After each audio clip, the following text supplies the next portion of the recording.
bonjour à tous. Donc, moi, je vais revenir sur le cheval après avoir parlé du cavalier, de sa préparation physique. On va revenir un peu sur le cheval. Et on va donc parler d'un travail qui a été réalisé en collaboration avec l'Institut Péprime de l'Université de Poitiers et puis le CREPS et le CAIPS qui sont également à Poitiers. Donc, ce sujet s'intitule « Modification locomotrice suivie par centrale inertielle ». Pour ceux qui ne connaissent pas le terme centrale inertielle, j'y reviens dans quelques instants. Alors notre question initiale, elle est autour de la fatigue.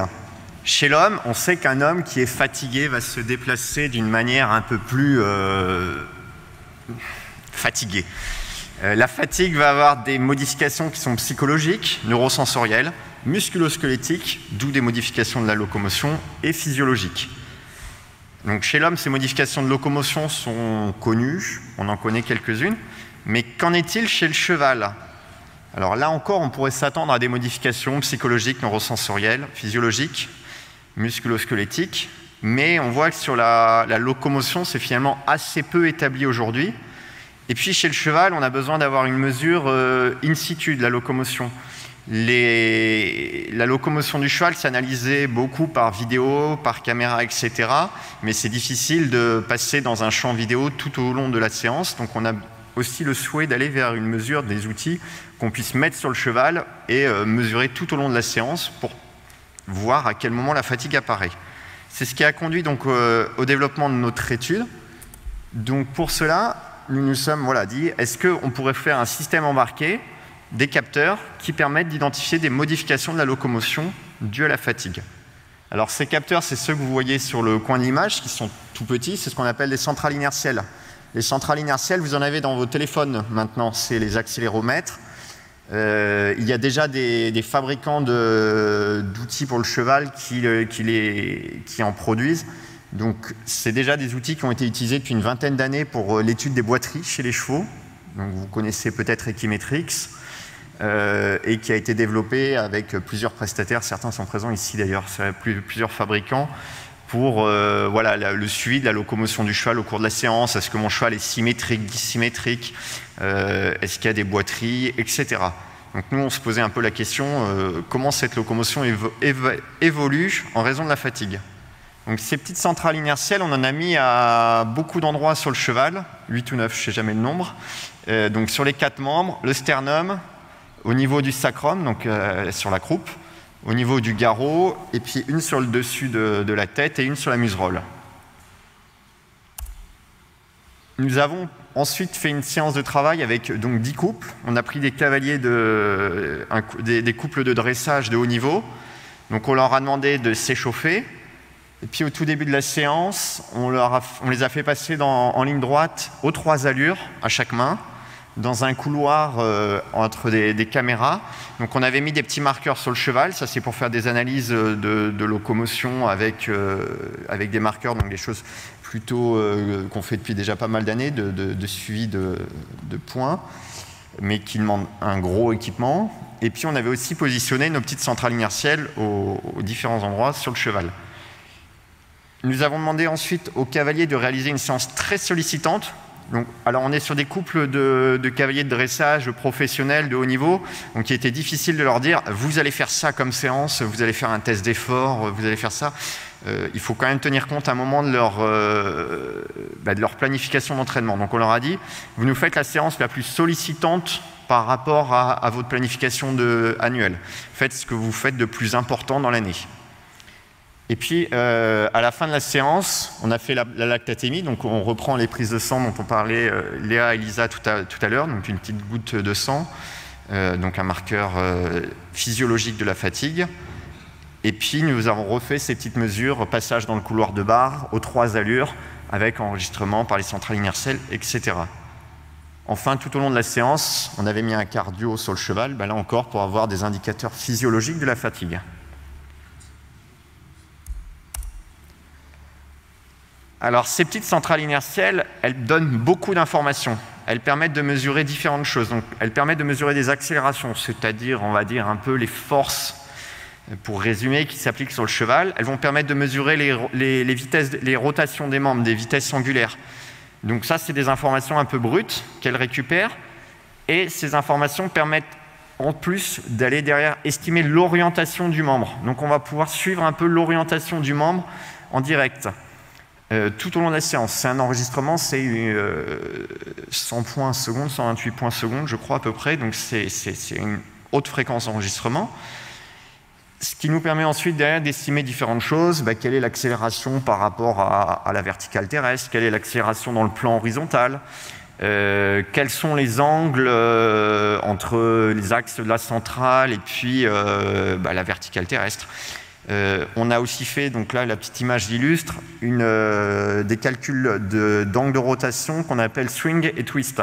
Donc, quand on a un membre, le twist, c'est ce qu'on va appeler la rotation autour de l'axe du membre. On peut décomposer le mouvement en deux. Une rotation twist autour de l'axe et une rotation swing comme ça. Donc si on parle d'un mouvement de déplacement du cheval, le but c'est de faire du swing et puis c'est d'avoir un twist qui soit pas trop présent. En tout cas, c'est ce qu'on attendrait pour avoir un mouvement optimal. Nos données, ensuite, on fait pas mal de traitements. Sans rentrer très loin dans les détails, on commence déjà par faire un découpage par foulée. Donc on a un signal qu'on va filtrer et on va obtenir des foulées. Avec une petite particularité, au trot, il faut se rappeler que le trot étant symétrique, une foulée, c'est 2 pics. Le signal va faire 2 pics à chaque demi-foulée, un pic à chaque demi-foulée. Et puis, on va pouvoir calculer pas mal d'indicateurs à partir de ces choses-là. Donc là, je donne un peu une liste en vrac, mais des indicateurs comme la durée de la foulée, combien de temps j'ai entre chaque pic, justement, donc la cadence. Un indicateur qu'on introduit ici dans cette étude et qui nous vient de la littérature chez l'homme, qui a été utilisé par exemple autour du travail sur la maladie de Parkinson, c'est l'indicateur de la fluidité du mouvement. Un mouvement idéal, on pourrait s'attendre à ce qu'il soit très fluide, c'est-à-dire une belle sinusoïde très lisse. Et puis un mouvement avec plein de petits zigouigouis, ça se dit pas, mais c'est un mouvement qui est beaucoup moins fluide. Donc à un moment, on s'attendait à ce qu'il y ait une dépense énergétique plus forte, qui est quelque chose de moins efficace. Donc on a utilisé 2 indicateurs qu'on a trouvés dans la littérature chez l'homme pour l'analyse de la maladie de Parkinson, le SPARC et le Log Dimensionless Jerk. Ceux qui veulent voir les formules, je leur donne. Mais voilà, qui vont permettre à un moment de quantifier cette histoire de fluidité entre une courbe rouge ici qui est plutôt fluide et puis une courbe bleue qui est le même mouvement mais avec plein de petits mouvements parasites.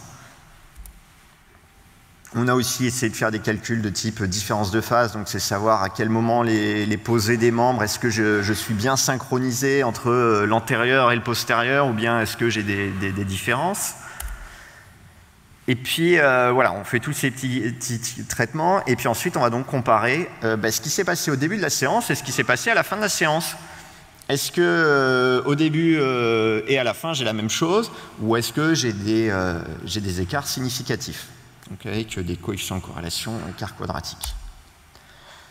On fait un peu de tests statistiques, on affiche quelques jolis graphiques et ce qui va nous permettre derrière de faire des sélections. Donc vous voyez bien qu'avec tous ces indicateurs, on arrive à une masse de données assez importante.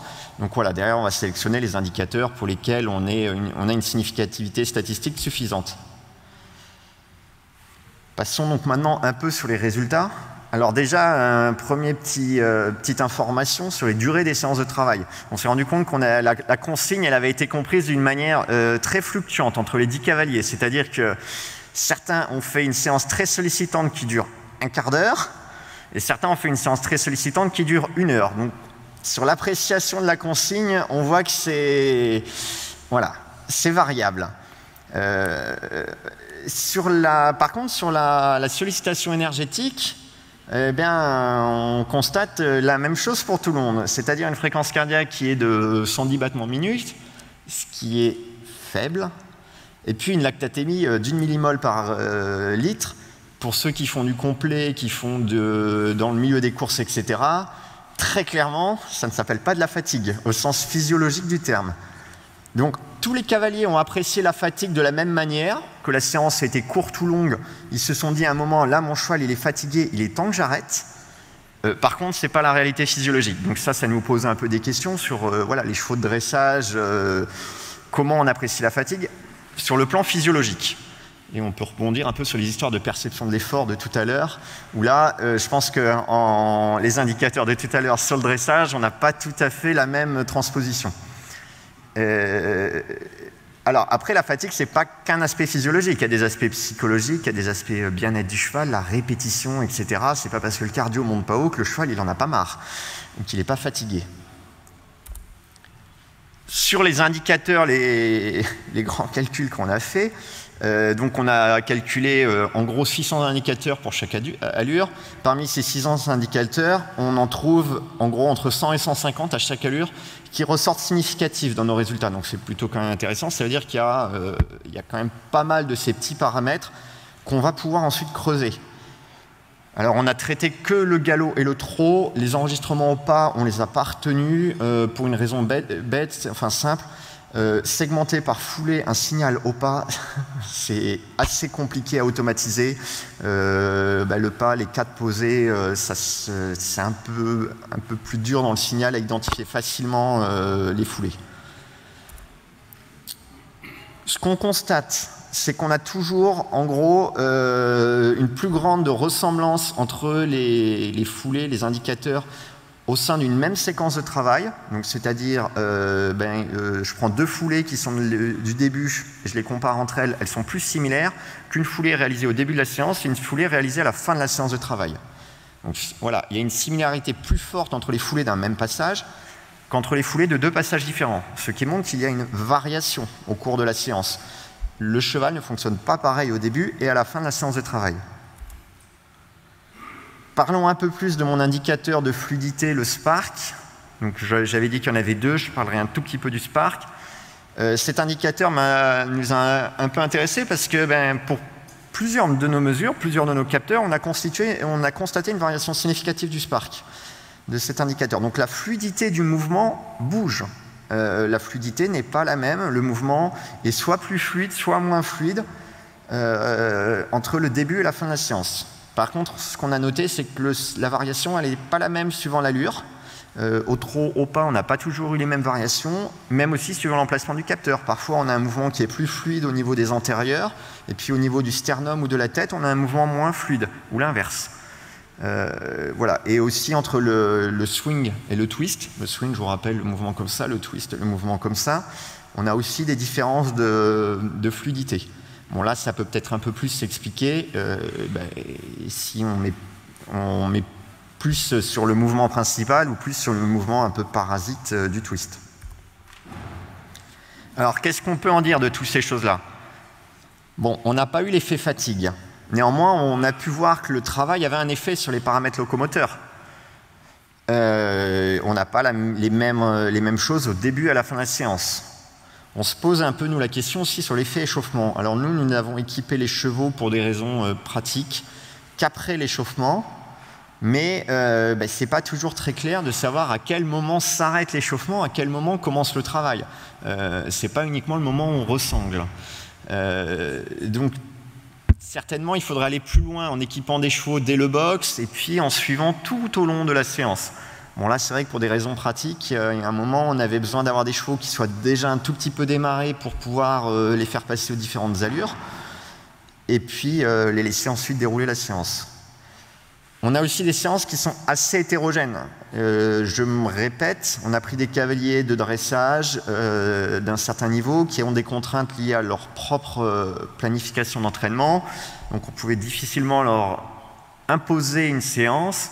Et donc certains ont plus travaillé sur le trot, le piafé, etc., le passage. D'autres ont plus travaillé sur la pirouette au galop. Donc on peut avoir des effets de ce travail spécifique sur la modification de la gestuelle au cours de la séance. Donc on a des indicateurs quand même significatifs dans cette étude, mais voilà, c'est difficile parfois d'interpréter ces variations. Pourquoi est-ce que la fluidité n'évolue pas de la même manière pour toutes les allures, pour tous les capteurs? Les questions restent ouvertes et donc il y a encore un champ d'études très large certainement à creuser. Alors ce qu'il faut retenir, et ça c'est quand même une nouvelle rassurante, et c'était notre première question. Les centrales inertielles, ces petits capteurs, on voit qu'elles restent bien adaptées à la mesure d'une séance de travail d'un cheval dans ce contexte de mesure. Je précise quand même sur un terrain plat, parce qu'à un moment, quand on essaie de regarder des inclinaisons avec la verticale, avec la terre, etc., bon, si le cheval il fait des montées, des descentes, il faudra les indicateurs en question les revoir. On voit que parmi tous nos capteurs, les 8 ou 9 capteurs, le capteur qui est placé au niveau du sternum est celui qui apporte le plus d'informations significatives. Alors c'est un peu rassurant, c'est parce que c'est l'historique, le vieil Equimetrix qu'on utilise depuis 20 ans, il a été placé dès le début au niveau du sternum, à proximité du centre de gravité du cheval. Plusieurs de fabricants de capteurs inertiels aujourd'hui qu'on a sur le marché, je ne donnerai pas de nom, mais vous en connaissez sans doute certains, sont partis sur le sternum. Néanmoins, on voit aussi que les membres, la tête, le sacrum apportent aussi des indications significatives.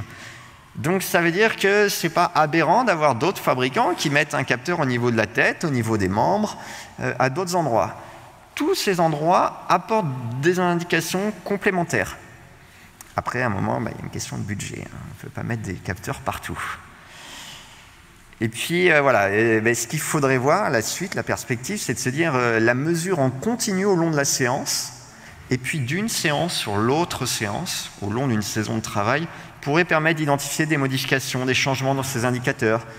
Donc là, on a des belles perspectives de travail, c'est de se dire quel est l'effet de tel exercice sur la locomotion. Est-ce que le fait d'avoir fait des travaux, certaines activités pendant la séance va améliorer ou perturber tel ou tel mouvement? L'échauffement avant le travail, j'en ai parlé aussi, quelle est la bonne durée d'échauffement? Qu'est-ce qu'un échauffement? Qu'est-ce que ça veut dire échauffer son cheval avant le travail? Là encore, les centrales inertielles donnent des éléments. Maintenant, il nous reste plein de choses à creuser pour nous, scientifiques, pour aller encore plus loin et pour avoir des choses qui soient utilisables par les cavaliers et les entraîneurs. Je vous remercie de votre attention. Merci Benoît. Merci Benoît.